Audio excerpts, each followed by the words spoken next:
یہ ایک دلچسپ کہانی ہے جو بچوں کو خوبصورت سبق دیتی ہے۔ کہیں دور ایک سرسبز وادی میں جانوروں کا ایک گاؤں آباد تھا۔ اس گاؤں میں خرگوش، ہرن، بندر اور کچھوے سمیت کئی جانور رہتے تھے۔ وہ سب مل جل کر رہتے تھے، لیکن کبھی کبھی آپس میں جھگڑ پڑتے تھے۔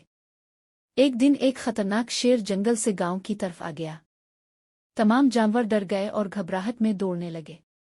شیر نے اعلان کیا، یہ میرا جنگل ہے اور اب تم سب کو میرے لیے کھانے کا بندوبست کرنا ہوگا، ورنہ میں تمہیں کھا جاؤں گا۔ سب جانور خوفزدہ ہو کر ایک جگہ اکٹھے ہوئے اور سوچنے لگے کہ کیا جائے۔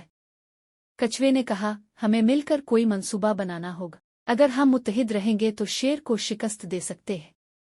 خرگوش نے کہا، میری تیز دوڑنے کی صلاحیت کام آ سکتی ہے۔ ہرن نے کہا، میں اپنی چھلانگوں سے شیر کو چکرا سکتا ہوں۔ بندر بولا، اور میں درختوں سے شیر پر چیزیں پھینک سکتا ہوں۔ سب جانوروں نے مل کر ایک منصوبہ بنایا۔ اگلی صبح جب شیر آیا تو خرگوش نے اسے اپنی تیز رفتاری سے بھگایا۔